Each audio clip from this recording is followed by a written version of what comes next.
It is a great pleasure for me at this time to introduce the force behind Action for India, our founder, President, Mr. Sanjay Kadaveru. Yes, please give him a warm round of applause. Sanjay is a senior advisor for strategic initiatives at Hetero Drugs.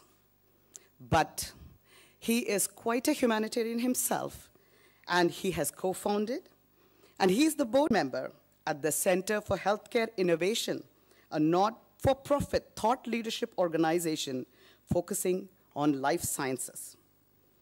He is also a charter member of TIE, which is the Indus Entrepreneurs. There's a great famous Subhashitani that says, Ya nisha sarvabhutanam tasyam jagrati sayami. When the world sleeps, the wise are always awake. If that is true, for the past 2 months, Sanjay is the wisest man I ever know. So please give him a warm round of applause and welcome to the stage. This event took a long preparation in terms of the effort that I've had from my co-chairs, from the partners, from the sponsors, and it's great to see this nice audience beginning to have the events unfold. Action for India was inspired by the people in this room. Social entrepreneurs whose ingenuity, tireless efforts, and visionary leadership are changing the lives of millions of Indians. In a country of 1.2 billion people, the challenges at times seem insurmountable. But this group of people has chosen to believe otherwise. At Action for India, we believe that this generation of entrepreneurs has a new opportunity. By working together, we believe that for the first time, this generation of entrepreneurs can reach the hundreds of millions of Indians who are still living in poverty today, so that we can truly say that India's growth is inclusive. It has been my great pleasure to work with a number of people to prepare for today's event. At this time, I'd like to introduce the co-chairs who worked along with me for making this event possible, without whose hard work this kind of an event at this scale would not have happened. Firstly, I'd like to point out to Srikanth Shastri. Srikanth, can you just wave? Srikanth is the chairman of Vaivaki, a global media group, and he is an entrepreneur and founded and exited 2 companies. He's the founder of Growth for All and chairs the special interest group for social entrepreneurship at TIE Delhi. Ranjani Saigal, whom you've already met. Ranjani, there she is. She is the co-chair for TIE Social Entrepreneurship Special Interest Group at TIE Boston. She works at MIT and runs a popular e-magazine called Lokwani. And most importantly, she's the mother of a social entrepreneur herself. Thank you, Ranjani. Finally, Vaibhav Gupta. Vaibhav, are you here? Yeah. Vaibhav is the officer on special duty for Minister Sachin Pilot. And he has worked previously with the World Bank, the Bill and Melinda Gates Foundation, and the Ford Foundation. So truly incredible group of individuals without whose support and encouragement this event wouldn't have been possible. The people in this room are some of India's best entrepreneurs. We went to a lot of effort in terms of the partners through whom we sourced the 100 young youth social innovators. You understand the problems at the deepest level, and you're working on the solutions. One of Sam's favorite quotations is, everybody wants to be an advisor to the Prime Minister. Nobody wants to do a damn thing. You are the people who identified problems, who have taken the time, expressed commitment to do something about the problems that you see around you. So my deepest gratitude to every one of you who started a social venture to address the critical social problem. Action for India and today's event is all about learning how can we help the social enterprise like yours to scale. Today, I want to talk about 2 specific levers for scale. The first lever is technology. We know that technology can help to achieve scale. We have seen that being done. There is Anil Swarup of RSBY, Rashtriya Swasth Bima Yojana, who has used smart card technology to simplify the health insurance process and who has now helped nearly 100 million Indians get access to healthcare. There is Rikin Gandhi from Digital Green, whose videos have helped 30,000 farmers learn best practices from their peers.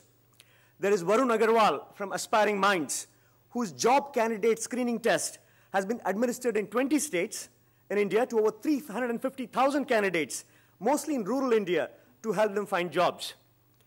Our goal is to learn from exemplars like these and apply these lessons so that all of India's best entrepreneurs are harnessing the power of technology. For some of you, it may be a small change. It could result in maybe a 5% reduction in your budget. But for others, it's going to transform your entire business model.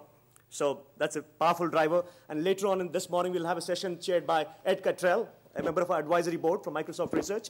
We are going to explore what role technology can play in scaling social impact. The second lever is government.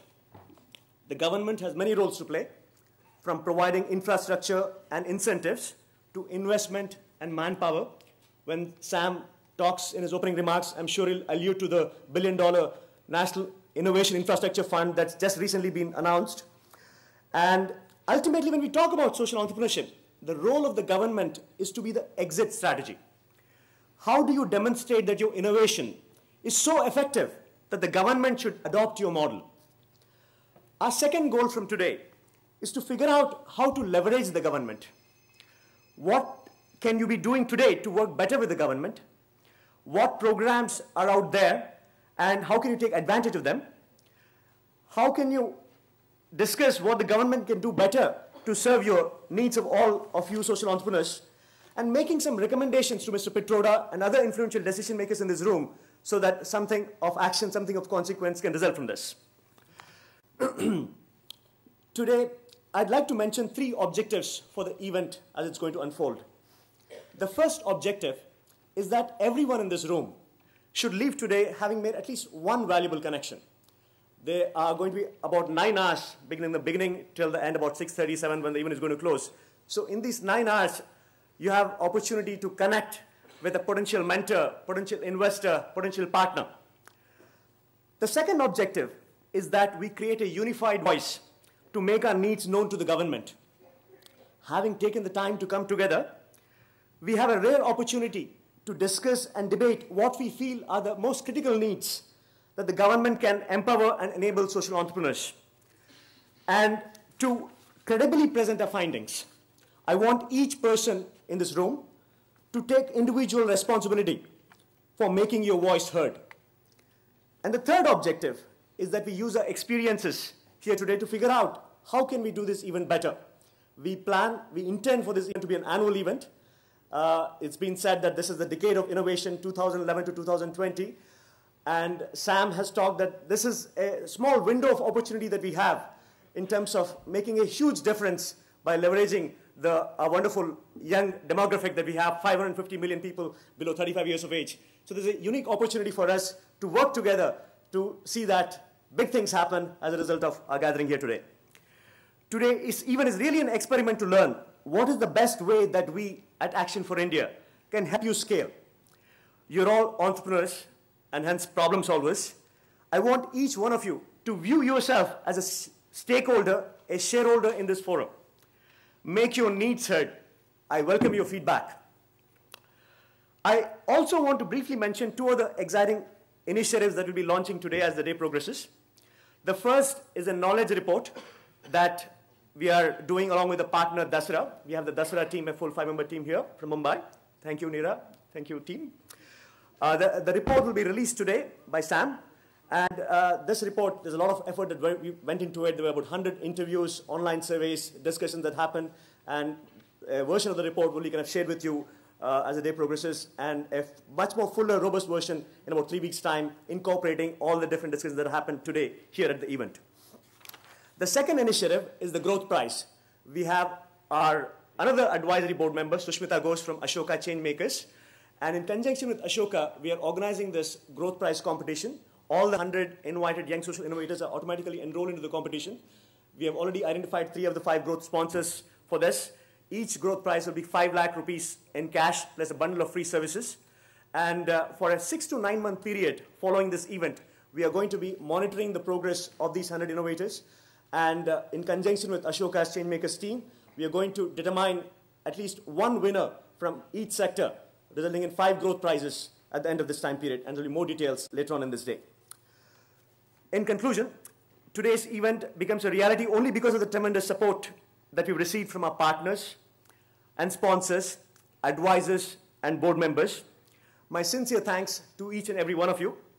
Most importantly, I'd like to thank all the young social innovators in this room who've come from far and wide, who've taken the time to move away from your daily operational needs and requirements to come here.